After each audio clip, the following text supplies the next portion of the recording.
Hello, EnterVR listeners. This is Chris Miranda. I am the host and founder of EnterVR. I am here to offer you an amazing opportunity. How would you like to become a scholar and gentleman/lady of virtual reality? Well, now you can, and it's super simple. All you have to do is hit the donate button to the left side of my website, entervr.net, and you shall be knighted a scholar/gentleman/lady of virtual reality.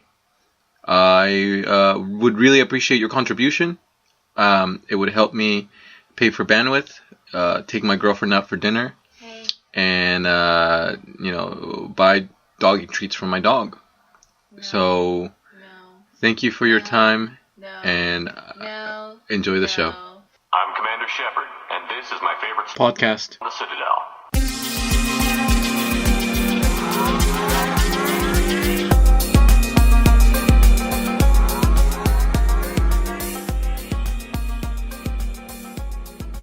Welcome to EnterVR, the podcast where we talk about everything virtual reality. I am your host, Chris Miranda, and on today's show, I am joined by Luis Oliveira. He is I believe you are the founder of Arch Immersive Technologies. Yeah. Oh, Yes, I founded Arch Immersive. Oh, all right. So tell me a little bit about Arch Immersive. What is it that it does? Yeah, basically, it's a project I started some months ago. When I decided that I wanted to use the Oculus Rift for exploring architectural spaces. I think it has a great potential for architects. What is your background? Where are you coming from? Well, actually, I came from television. I used to make 3D animation for cartoons, things like that. But then I started working on a video game company, and I learned a lot about video games and interactivity and things like that. So when I discovered the Oculus Rift, I was really excited. So I started developing for it. That's really cool. So you went off and you did so you started off as an architect, and then television, and then you went off to working for a video game company. And what was it about the Oculus Rift that hit you, that made you realize that this was something worth investing your time in? Well, because I always had this dream of virtual reality. Since I was a kid, I always wanted to enter in the video game. I was very addicted to video games in a long time. So when the Oculus Rift came, I was a bit I didn't know what to expect. But the first time I tried, I was like blown away. I was I thought this might be a revolution. This might be the next big thing. And I think it has a great potential for not only for video games but also for other applications. What made you go from yes, this is going to be the next I call it the next computer revolution, computer human interface revolution, but what made you go from that to let's do architecture here? It was a bit of a shot in the dark, I guess. I started to think I wanted to make some video games, but then, I have many friends that are architects, and they started talking to me like, what about if you can walk inside our own projects and things like that? So I started thinking about it, that architecture can actually be very interesting for virtual reality. So I started exploring it, and I discovered myself that I actually enjoy it a lot. That's awesome. So you created, is it Caso Motomora? Is that how you pronounce it properly? Yeah, Sotomora is one of the most famous Portuguese architects, and that house actually exists. And I got the plans for the house, and I built everything just like the real house. Wow. Is this famous architect has he seen this house? Has he seen what you created? Actually, I'm trying to reach him because I want to show him my project. I guess soon I'll get in contact with him. That is a beautiful house you were able to recreate. Honestly, I was in there. I'm like, this would be my dream house. I think. So how familiar are you with the real estate architecture landscape? I mean, if I were a real estate developer, and I'm interested in your work, I'll be like, Luis, so I need, what can you offer? For example, I'll ask you this: what can you offer me right now that I can't get on my own by taking pictures of a house? Well, what I can give is an experience. It's something that if you show to your clients, the clients can walk inside a project in that they couldn't do any other way. Yeah. So I guess that I'm still exploring that possibility because I think virtual reality is something that's new to everybody. Definitely. So I think people are starting to explore this kind of new possibility. It would be also extremely cost effective to be able to, browse real estate places by simply, quote unquote, teleporting from house to house. Sure, I like Cosimo de Mora, but I want to see something else. Boom, snap your fingers, you're somewhere else, and you're exploring another house. So in that sense. Yes, I believe there's actually a future in that. I believe that there in the future there will be many websites with lots of real estate places where you can explore with virtual reality. Right. So you created this with Unity? What? What engine did you use? Did you use Unity or Unreal or CryEngine? Yes, I used Unity. Actually, I tried to use Unreal too because it has some other advantages, but Unity, I think it's lighter and it's just easier to work with, at least for me. Yeah, no, it's definitely a lot easier and more accessible in my opinion as well. What is your ultimate goal with your software, with your company? What would you like to get to, 2 years, 3 years from now? Well, I would like to have many clients that would come to me and ask me for projects. Imagine an architect can come to me and say, "Oh, I want this project to exist in virtual reality," and I will make that. Yeah, that would be awesome. Yeah, that would be really cool. So for you, go ahead. Sorry. Yeah, no, I was just agreeing with you. Yes, that would be awesome.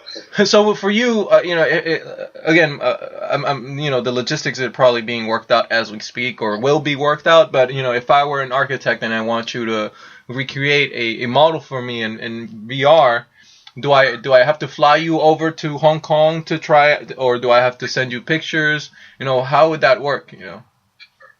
Well, actually, I've recently worked with two clients, and one of the clients is from Australia, and the other client is from the United States. And I just sent the project via internet. They just sent me some 3D models. I imported them to Unity, optimized, made the lights, and I just sent files back and forth, and we could work that way. Awesome. In terms of, I don't know if you heard of Matterport or that new Google software that it's on its way that you're able to map out your house using your phone's camera. Does that, in essence, does that aid you in doing your work, or will that be an obstacle in doing your work in the future?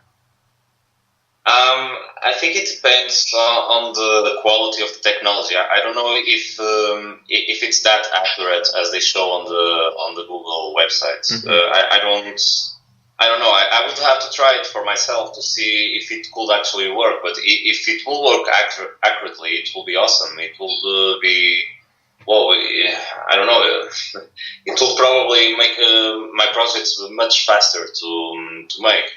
Yeah, assuming these things exist, because the house I made, Casa de Sotomora, is someplace that I can go inside and it really exists in the real world. But I believe most of the projects that I could work in virtual reality, sometimes the architects don't have the projects yet, and the things are not constructed yet. So I would have to make something from scratch. Yeah. And so, that's interesting. How many hours would it take for you to put together a medium size house, for example? Well, the project you saw I made, I took around 2 months making it. Mm-hmm. But I took a long time exploring possibilities, and I used a lot of time to research. I think if I made that exact same project again, I will take about 2 weeks, I guess. Yeah, I figured. Yeah, as time goes on and you perfect your technique, you would become a lot more efficient and quicker. Yeah. Yes. It was actually my first Unity project. I used to work with Unity before, but I never completed the project like from beginning to the end. Yeah. So that was my first project. So I came across lots of problems and issues and things that I had to learn by myself on how to solve them. That's a really good job you did there. How big is the market for the services that you offer currently? How, is there a number out there in terms of how much market share you could potentially take in the future? Well, I think this is an area that's still unexplored, so mm-hmm. I think it's hard to give any numbers, at least for now. Yeah. Well, it's definitely promising. I really like what you're doing. I know I fell in love with the house and the Mini Cooper at the bottom of the basement. Was that in the real house, or did you just add that for flair?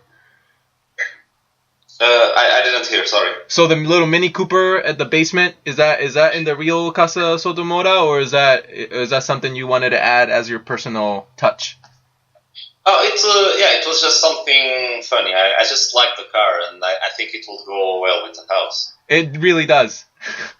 I love that little Mini Cooper. Can you drive it, or is it just sort of like a prop right now?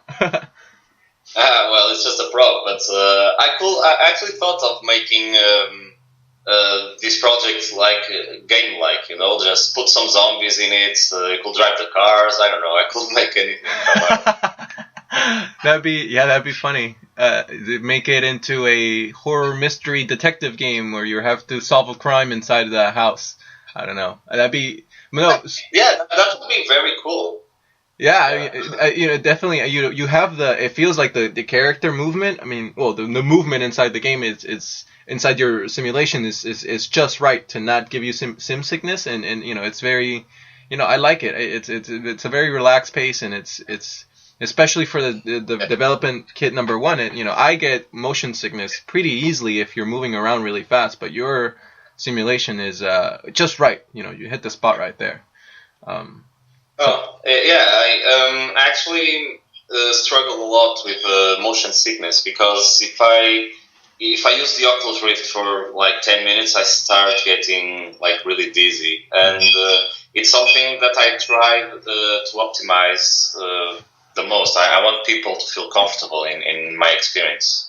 Why do you think you get simulation sickness? Is it the resolution of the screen? Is it the latency? For you personally, what do you think triggers it? Well, I think it's because of the brain that's receiving signals that are not real. Like your brain is interpreting an image, and it's a moving image, so your brain thinks, "Oh, I'm walking, but my legs are not moving. So what the hell is going on here?" Mm-hmm. I think it's something like that. At least for me, that's what I feel. Right. Is there?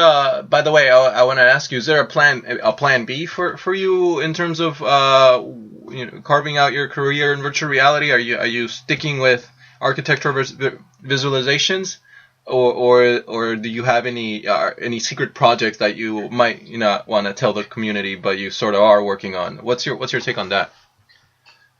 Well, no secrets. I think for now architecture is fine. It's something I like to work with. But I think I would like to work with any other kind of simulations. Just use well, if people use their imagination, I think I can do anything. Actually, I had this guy came to talk to me because of my project, and he was giving me this idea that this could be also very interesting for tourism. Like you could visit different places of the cities and stuff. And I think that's something also worth exploring.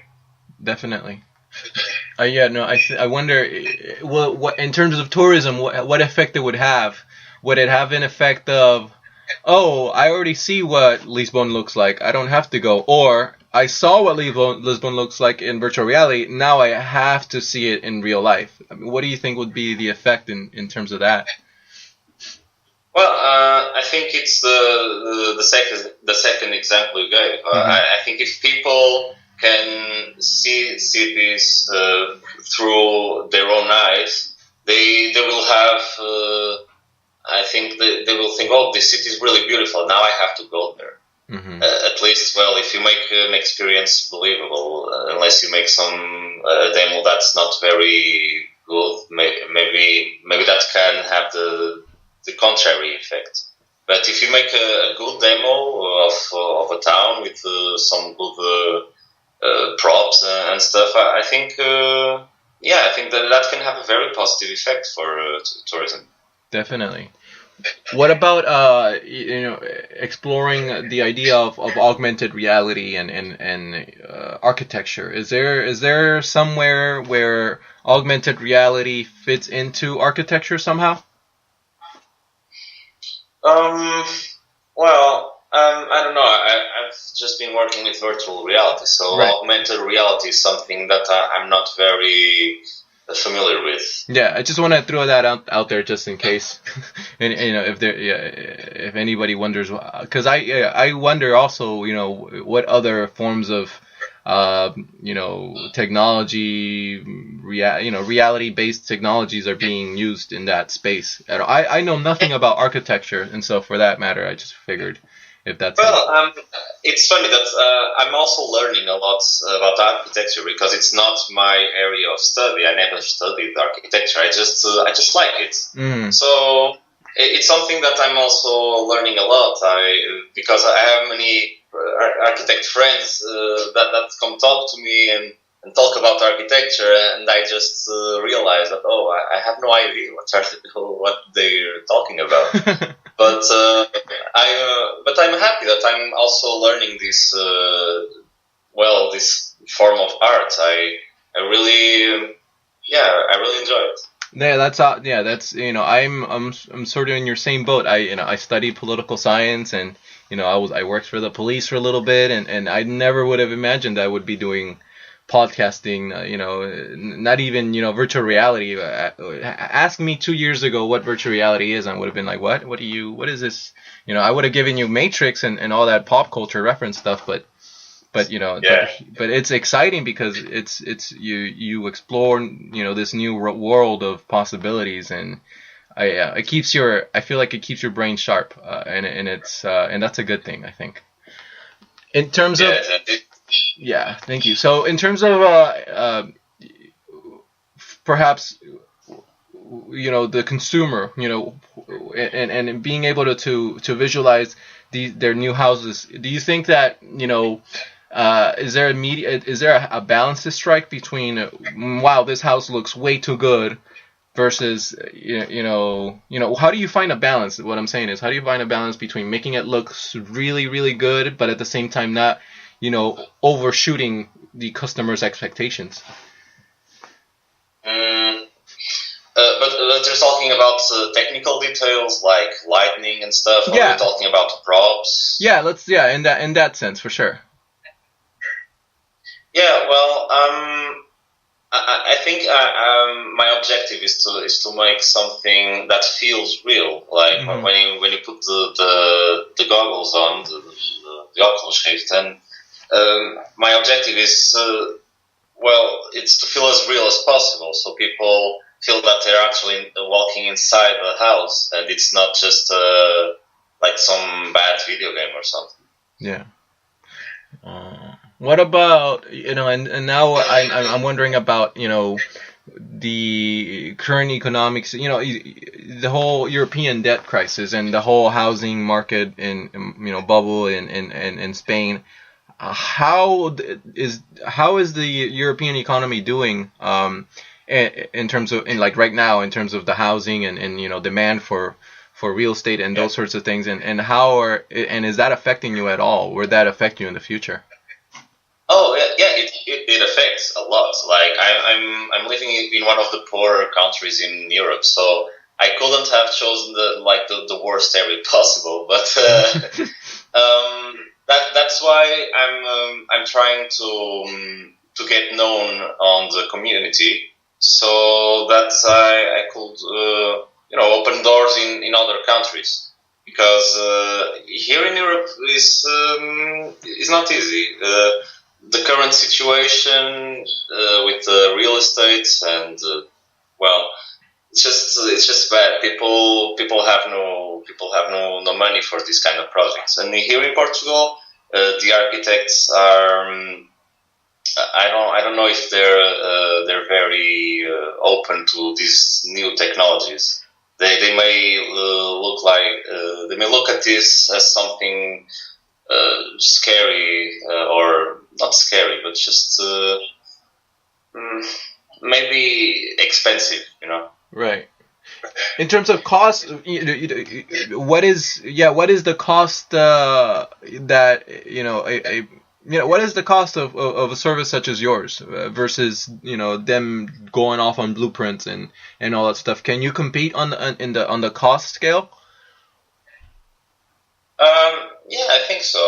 That's also that I'm learning by myself. I'm trying to make a reasonable cost for now, because since this is something very new and it's still on the development stage. I want to make this the costs minimal for now, so the clients can have a good project, and at the same time they're happy to work with me. So I believe that in the future, when I can manage to have like a big team or a big company, I hope maybe someday, then I can practice higher costs with also higher quality projects. Definitely. Going back to the whole to the European economy and the, for example, right now, what is the current because the last time I checked, in Spain the youth unemployment level was around 56%. What is it in Portugal? What are those numbers looking like, and is it recovering? Is it bouncing back? Are you guys going deeper into the abyss? What's happening nowadays? Well, actually, it's bad, but I think it could be worse. I think these last months we've been in a recovering stage, and we are going to be in a recovering stage for many years, because this has been like a huge fall down. But I think comparing to Spain, we are not that bad. Why is that? Well, that's kind of a complicated question. I don't know why. It's just I think just Spain is going through a very rough stage right now, and Portugal, it's more or less kind of the same, but just not that bad. Yeah. What is what are people in Portugal doing to try to get out of the economic crisis? Well, there have been having a lot of protests.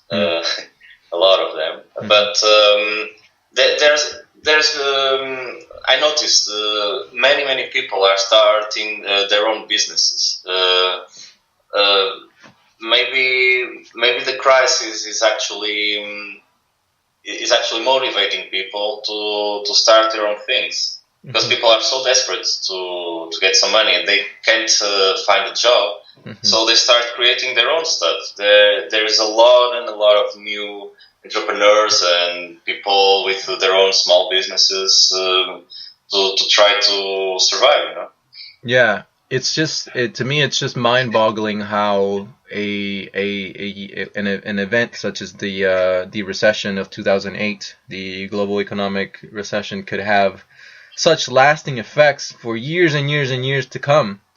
And it's it just makes me wonder, like it was just 1 week, 2 weeks, 2 months of that, and then you get years and years of suffering, and it just feels so unnecessary. Yes, well, Yeah, it is. It's a very, very complicated situation. definitely. I wonder. I'm one of the crazy ones, because I think that when it comes to virtual reality, I think that people are calling, and there's different. There might be a few different camps. There's people who are like, this is gonna be a few different camps. They're like, this is not gonna hit. Then there's the ones who are gonna say this is gonna be a niche product. Just a few hardcore gamers are gonna like it. Then there's people who think this is an industry. There's gonna be an industry. But I'm way out there. I think that VR could be an economy. We can create an economy inside of VR, and things like what you just said, how people in Portugal and in all across Europe are so desperate to do something to make money that that they're starting their own businesses. And you are one of the examples. You are creating a business inside of virtual reality. And I wonder if we could, perhaps create an economy inside VR that could, get rid of the nonsense of our current monetary system. No more recessions, no more crashes, no more being held by the balls by the Federal Reserve or the European banks or whatever. And instead, are you talking about something like Bitcoin? Yeah, but it would be like something that people would go inside VR and they would create things for each other inside VR, and they would have a currency that would be tied to VR and also not regulated by any governmental body. Because that, and I wonder, like, because here's the thing, like, you have this massive unemployment across Europe, and not just Europe, all over the world. And where are these jobs going to come from? Who's gonna? Where is the money gonna? And also, like, who's gonna provide the credit for these small businesses to get started? It just feels like the time feels ripe for something really insane like that to happen. Maybe I'm just way talking out of my ass. Maybe I'm crazy, but I think that why not? What do you think? Am I crazy? Well, no, I actually thought about that some days ago. I think that virtual reality someday will have some kind of second life worlds where people trade stuff. Well, just like in Second Life, but for VR, where there is this specific economy and people are making money out of it. Actually, I saw on Discovery Channel the other day, they were talking about Second Life, and that there are some people making a lot of money in it because they work in the game. Mm-hmm. They just make assets and props and things like that, and they sell. And I believe that in virtual reality, in some years from now, we may see that happen. Yeah, and it would be. I don't know. It just shouldn't. It feels like we're heading into this new century, and we're still stuck on the same economic models. We're still having the same old debates from 50 years ago: communism versus capitalism, free market versus centralized bureaucracies. It just, let's think about the future. Let's move forward and take the best ideas from the old models and come up with something better, and that doesn't fucking crash every few years and leads you off into misery. And I don't know, but because otherwise, what is how long before people in Portugal and people in Spain and people across Europe, really just stop? And I wonder, like, will there ever be a breaking point in Portugal? At what point do things get so bad that, like, all right, we need to do something big? Are people in Portugal? You say they're protesting, but are these protests effective? Or is change happening around them? Yes. When people see these protests on television and stuff, people know that things are bad, and I think sometimes the protests can be effective, because sometimes the politicians actually hear the people. Well, unfortunately, not most of the times. Mm-hmm. But people have the right to protest, and I think if people are unhappy, they should do it. Yeah. Fortunately, here in Portugal, there hasn't been any violence. Most of the protests are peaceful. Awesome. They're not as effective as they should be. Yeah. Yeah, and so you wonder what's next. How do you make something more effective than protesting? And I have no clue. I would no idea what could be the thing that could. I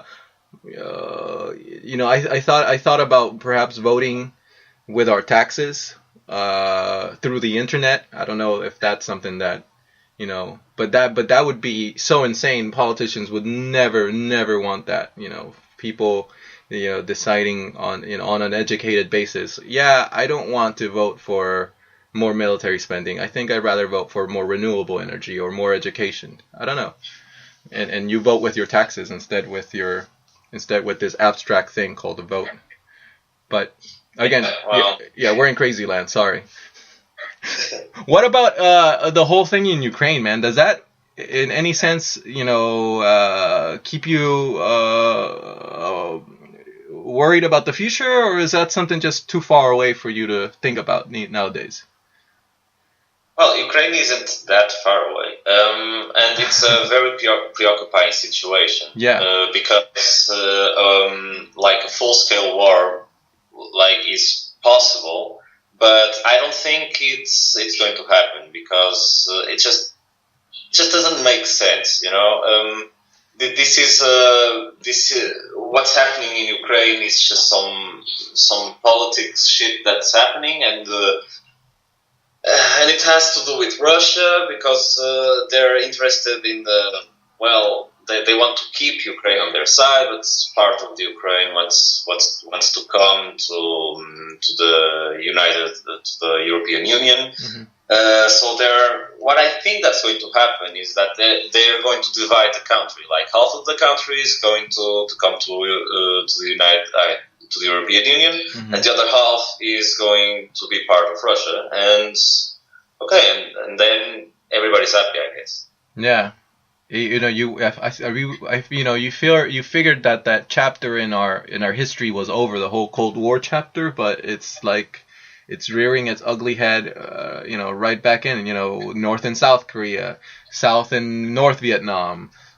East and West, Berlin. Now you're gonna have East and West Ukraine. That's, man. I thought we were over this, humanity. What happened?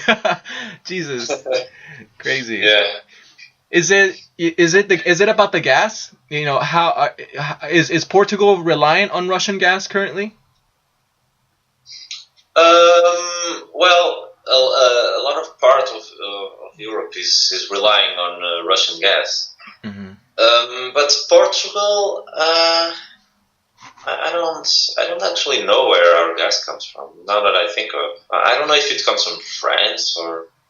Yeah, I'll have to check that. I don't know where our energy comes from. Yeah, that's because I figured that's something that would pull you guys, because you're part of NATO, and so the worst case scenario is Russia getting into Lithuania or Estonia or maybe Poland, and then all of a sudden you have this. It just feels like World War One all over again. I don't know if you listen to this guy named Dan Carlin. He has this podcast and he talks about how we're repeating the same mistakes of World War One, where you have these giant alliances. Where I'll cover your back if someone attacks you, and all of a sudden you have these major powers getting dragged into these conflicts. It's just I just wonder whether we will learn our lesson. I see this situation more similar to Cold War instead of a World War, because I don't actually believe there's going to be war. I just think many countries are just bluffing, and that's just what's happening. I don't think it's Russia's interest to have a full-scale war with, basically the rest of the world. Yeah. That's I'll keep my fingers crossed, and I'll have you guys in my thoughts, man, because it's crazy, man. Jesus, humanity, we can do better. Fuck. Yeah. What is your ultimate dream for virtual reality? What do you think it'll become one day? Pie in the sky. What is your ultimate vision of what VR could become?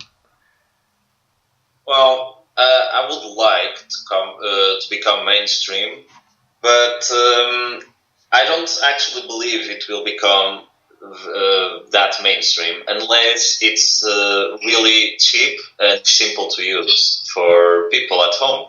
Mm-hmm. I just think it's going to be always like a niche market where only the enthusiasts are going to use it, or for work, like simulations and things like that, or for some kind of entertainment. But I don't see it as something that everybody will have in their homes, What is the biggest obstacle preventing that from happening, from it becoming massively adopted everywhere? What do you think is the biggest obstacle to VR, for VR? Well, I think it's a couple of things. Well, first, it's something that's very, very individual, mm-hmm. and people normally like to share experiences. And with virtual reality, it's something very antisocial. It's just there in your own world. Yeah. But there's also other issues like the price. I think the Oculus Rift was amazing. At least this first price, the dev kit. Mm-hmm. But I actually believe that most people are not willing to pay $300 for just for a pair of goggles that some people don't even know what's that for. Yeah. I think this is most interesting just for the gamers market. Like, lots of gamers are really excited with this. Most of people want to play Skyrim and Minecraft and every game on virtual reality. Mm-hmm. But it has to be something that's simple to use. It has to be something that people can just sit on the couch, put the glasses on and play that the same way they were just playing Xbox or PlayStation. Right. And so if it's something that in the context of your idea or your vision, if it's something that is meant to be, that is going to become just for game or mostly for gamers, I gotta ask, why are you going against the current personally? Why are you not doing a game for you personally? Since that's because what I was talking about, I was talking about home consumers, but I'm not working for home consumers. Mm-hmm. I'm working for like the commercial market where how do you say in English? Like a workplace, Mm-hmm. People to architects to use and real estate, something disconnected from home usage. It's not something that I will sell to masses, but instead I will just sell projects to clients. So I think it's a little bit different. Yeah, I think that what you're doing is, in my mind, I think you are bringing VR to the masses, because what you're doing is you are making these more casual, more professional experiences available for society, for people who are interested in VR. And I think that's really valuable because the current or channel of people that want, is mostly geared towards gaming. And I think that if VR is going to be successful, it's going to have to branch out into unknown, uncharted territory, and that is exactly what you're doing. I think I have to commend you on doing what you're doing, because it's not. I don't know if it's going to be an easy path for you to walk, but I'm sure it's going to be worth it in the long run. And I'm crossing my fingers for your success, good sir. Well, thank you. Yes, and I hope this will have some real usage someday, and I actually believe it will, because I think it's something too interesting for people just to ignore it, Yeah. What do you think is the one thing that would be missing? As we speak, is there something missing that could add even more to virtual reality? Perhaps a glove interface, or perhaps better VR 3D audio? What do you think? Well, actually, about the audio, I saw on Reddit the other day, some people were developing this binaural audio software. I have to check that out. That will be very, very interesting to VR. Mm-hmm. But, there's something that I think it has to be solved, and that's the motion sickness. There are a lot of people that suffer from motion sickness. Yeah. I showed my project to a lot of people, and I would say almost half of the people suffer from motion sickness. And that's what I believe is the biggest obstacle. And I hope the guys at Oculus can solve that. Yeah. Do you think it's a matter of the latency, lowering the latency, and perhaps upping the resolution of the screen? I agree with you in terms of the motion sickness. It is an issue that is a game breaker. But I got to try out the Zombies on the Holodeck from Servios, and I did it on an HD Oculus. And to be you tried those? Yeah, it was a total treat. And to be frank, I had zero nausea. And I'm not sure if it's the fact that it was just a better resolution screen that that made the immersion more seamless, or the positional tracking that was enabled. I'm not sure what it really was, but I think that it's gonna be the lowest hanging tree to grab from the lowest hanging fruit from the tree. I think, and hopefully. Yeah, and hopefully they get that out of the way. Have you been paying attention to Sony and perhaps what they're working on? Do you think it's GDC is next week, and they're planning on releasing their own VR headset? Is that something you're paying attention to?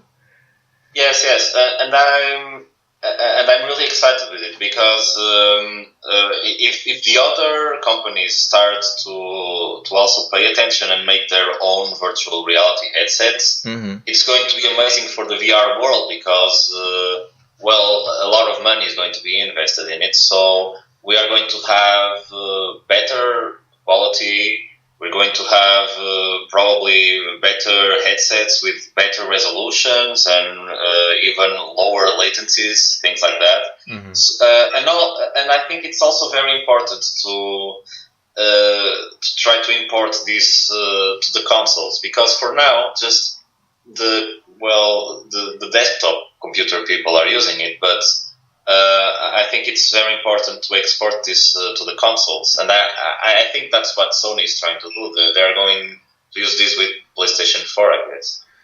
Do you think competing with Oculus, or Sony competing with Oculus will hurt virtual reality as a whole, or will make it better? I think it will make it better. I always believe that competition is a good thing. Mm-hmm. Yeah, it's gonna be interesting, and I keep my fingers crossed that they don't fuck it up by releasing something subpar and then giving VR a bad name, and then consumers are gonna be turned off by Oculus. It could be I don't know. Maybe I'm overthinking it that way, but I'm hoping. No, but it can happen. Yes, it can happen, and let's hope it doesn't happen. Let's just see. It's not the first time that Sony fucks up, so.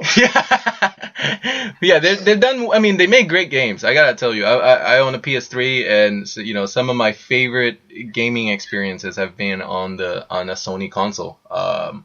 But you told me you were a gamer as well. What are your favorite games? Top 5 favorite games of all time. All the Elder Scrolls. All the Elder Scrolls. Skyrim, Oblivion, and Morrowind are my top 3 games. But I would say maybe I like Neverwinter Nights, and I also like Mass Effect. I loved that game. It was really good. Mass Effect, really Mass Effect 2. I got to play Mass Effect 2. I didn't get to Mass Effect 3, but Mass Effect 2. All I remember is figuring out ways to have sex with Miranda. I'm like, I'm going to find a way to have sex with you. And I did it, and it was sort of satisfying. And in that sense, I was like, I think I beat the game now. I am happy with this game. Yeah. Nothing that's and have you tried Dragon Age? No, I've heard so many good things about it, but is it one of those games where I'm gonna put in 80, 100 hours and I'm still gonna be not even halfway through? Yes, it is very time consuming, but it's worth it. But just the first one. The second one is kind of shitty, but the first one is very good. What makes the first one so good? I think it was the first game that I played that I felt that I was playing a movie. Because it was so well done. Because, like I told you, I worked in television, and I learned a lot about movies and cinema. And the way the game is made is different from the others. It's just in a very cinematic way. Even the way they place the cameras and everything is very, very well thought, and the acting is great. So it was the first game that I actually felt that I was in some kind of movie. Wow. Yes, it's and that's what makes it so great. I'm tempted. I did play Skyrim. I played 3 or 4 hours of Skyrim, and I absolutely loved it. I got to the I think I got to the first drag. I don't want to spoil it, but it was an awesome game. Would you be willing to? I mean, again, assuming pie in the sky, someone is able to mod Skyrim to make it, properly Oculus compatible, and you have a consumer version of Oculus. And would you go back into Skyrim to do it all over again inside VR, or is that a chapter that you've already done in your book? Well, that scares me, because if that works, if they can port Skyrim correctly into the Oculus Rift, I can say goodbye to my social life. That's a good. I mean, that's a yeah. I would. Man, yeah. I am.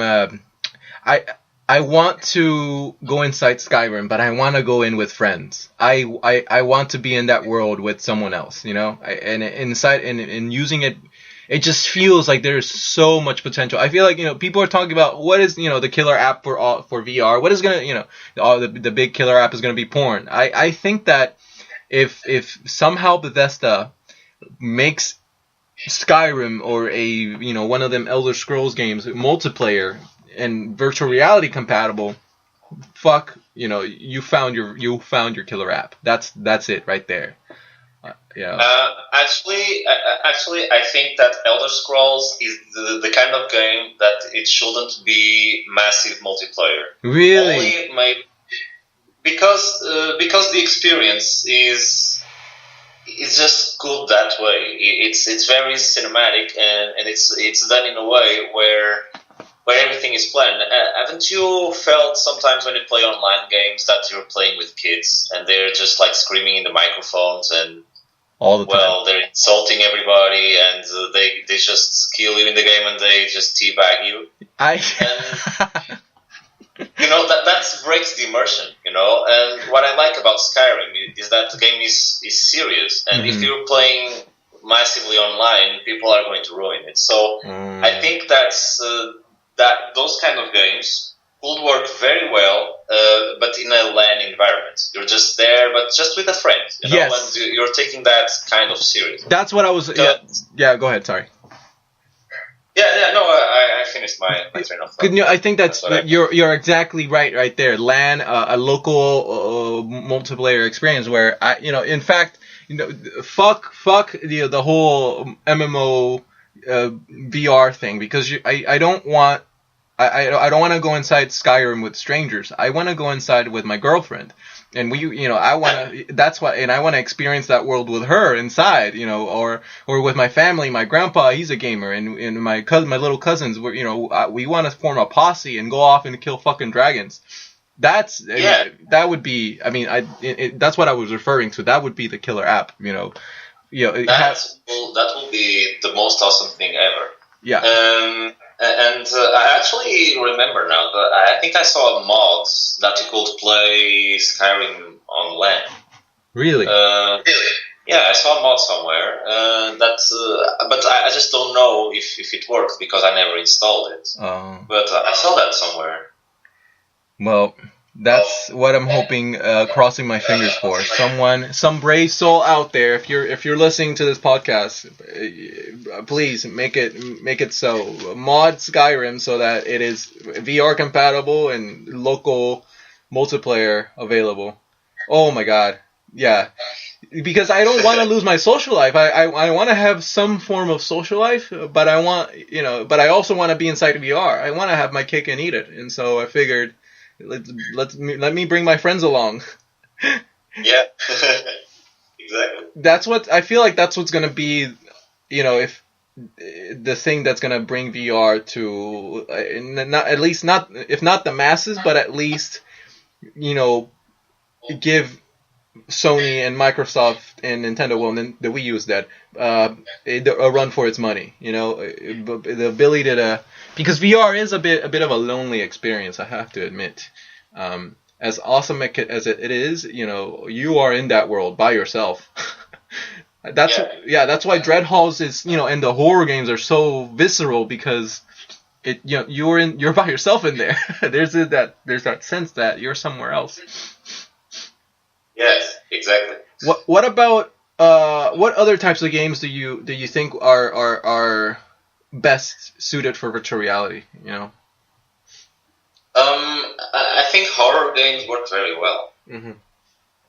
Because when I tried the Dread Halls, it was actually the first time I felt fear in a game. I just because I normally can abstract myself from the experience, and when I play horror games, well, I'm never really scared, I just play it and I have some fun. But when I tried with the Oculus Rift, it was kind of intensive, and it works very well. Yeah, it does. I interviewed Sergio Hidalgo. If you're listening, Sergio, you are. I called him. He's a merchant of horror, because that's the experience that he's sending out into the world. And goddamn, is he doing an amazing job with it. Horror games are truly gonna be traumatizing, and I will keep my kids away from them for a while if I ever have kids. Because damn. Yeah, good idea. In terms of your fears of what could virtual reality become, are you worried what could happen if, in terms of let me ask you this: what is something that you would not want virtual reality to become or do or be?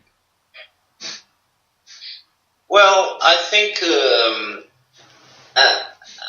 it's just like what video games have become. It's fun, it's entertaining, but some people just get really addicted to it, and sometimes can have a very complicated life. People that quit their jobs just to play a game, or people that don't spend time with their families just to play games. Yeah. And that's some kind of addiction that I think it's kind of inevitable.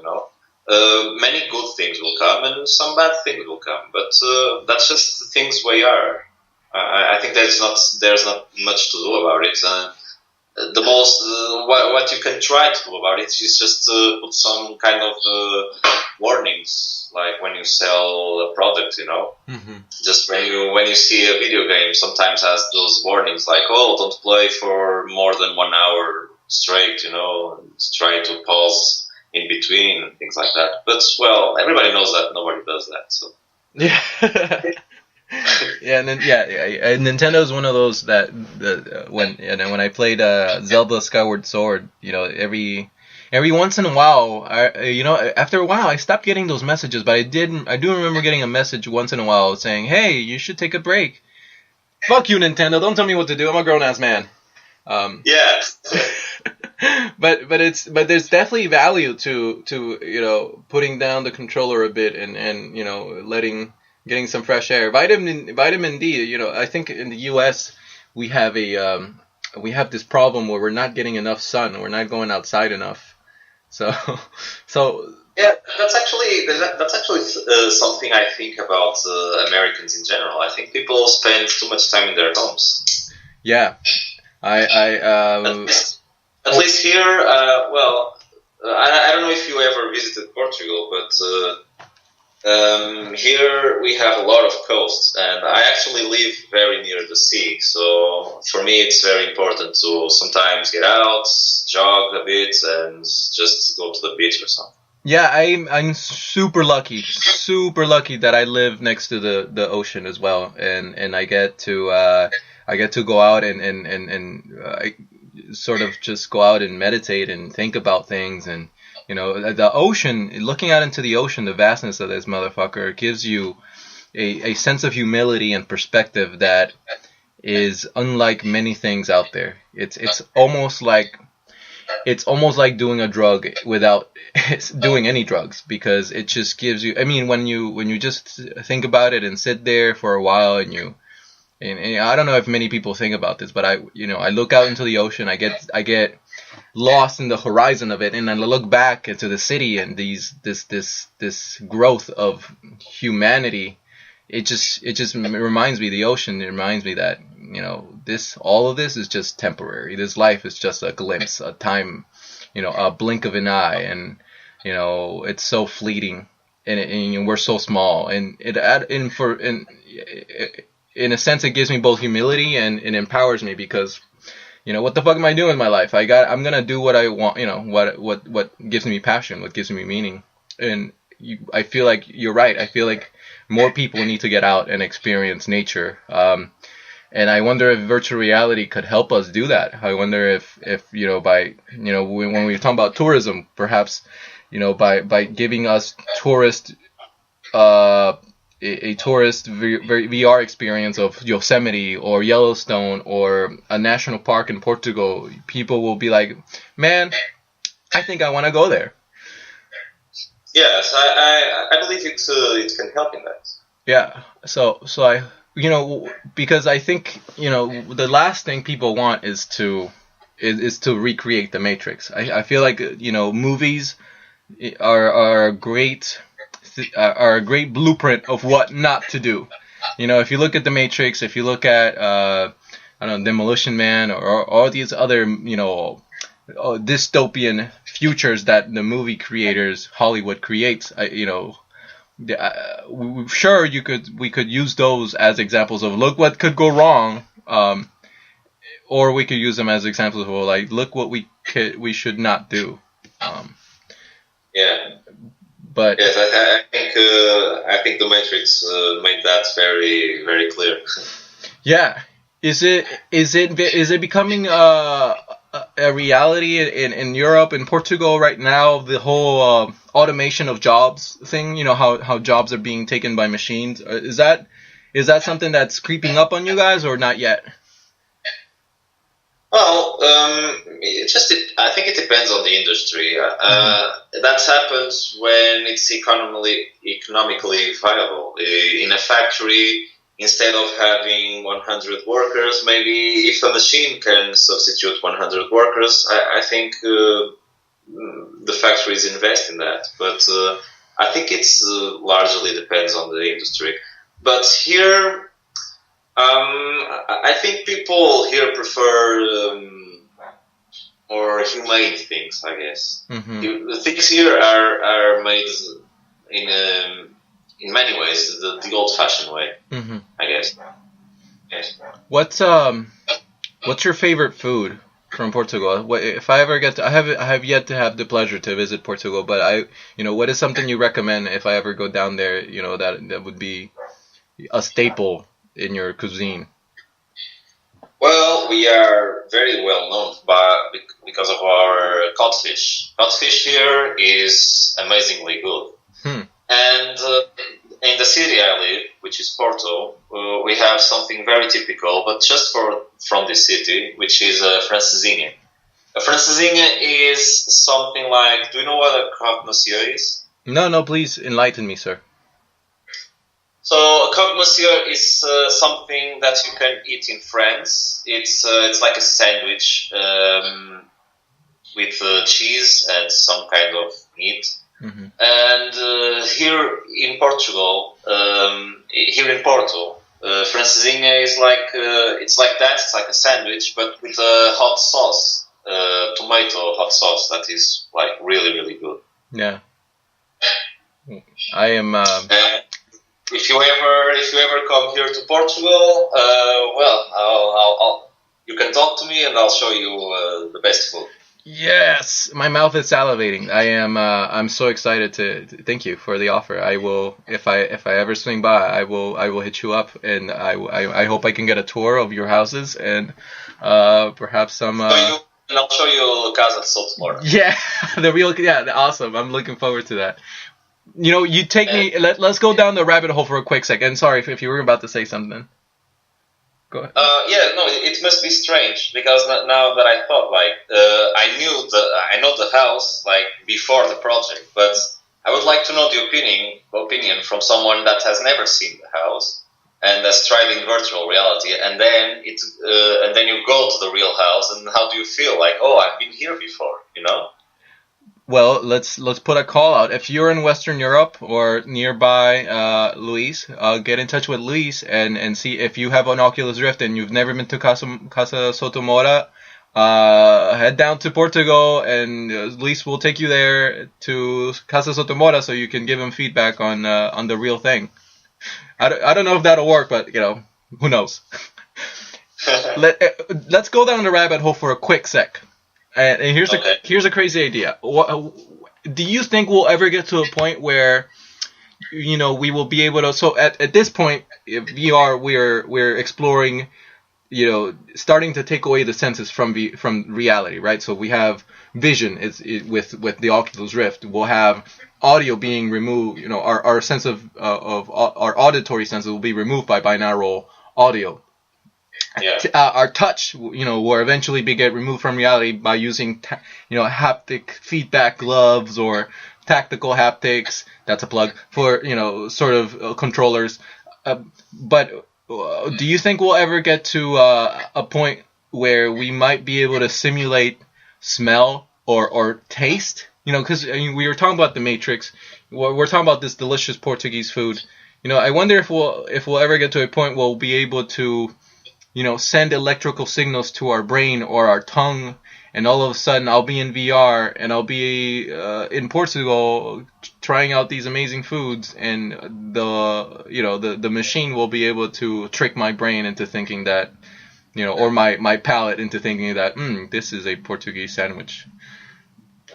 Do you think that's a possibility? I think it will maybe someday, but I would give it a few centuries because the brain is probably one of the most mysterious things that exists. Like the scientists and everybody that study the brain,